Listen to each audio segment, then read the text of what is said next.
We're here with Kevin Burns, coach of the Bellarmine University Knights. Get his thoughts on the upcoming season.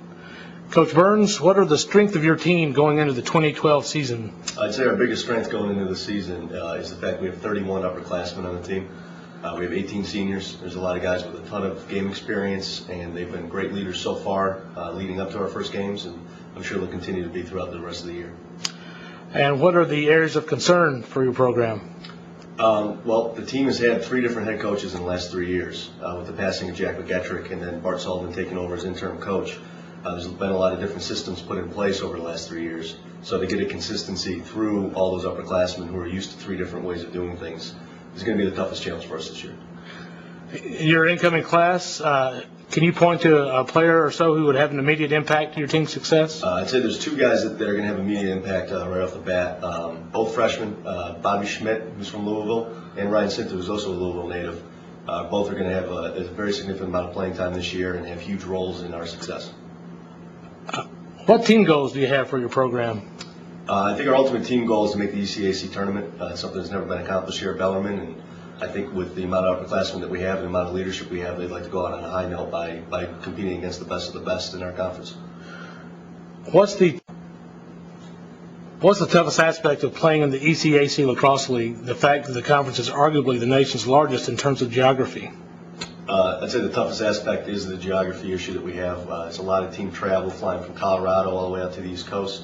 We also have some really, really good teams in our conference. Teams like Denver, who was the Final Four team, and perennial powerhouses like Loyola and Fairfield and Hobart, along with newcomers like Michigan, who are going to support lacrosse and become really good teams immediately. What are your thoughts on the NCAA instituting a shot clock? Do you think they need one? Why or why not? I'm very for a shot clock. I think it's something that will take the referees out of the game a little more, let them watch the action on the field, and allow teams to run up and down a little bit more the way lacrosse used to be played. The ECAC typically does well in the RPI rankings, but does the conference lack respect from pollsters in the USILA and ESPN Inside Lacrosse ratings? I don't think the conference lacks respect from the USILA. I think they might from the media.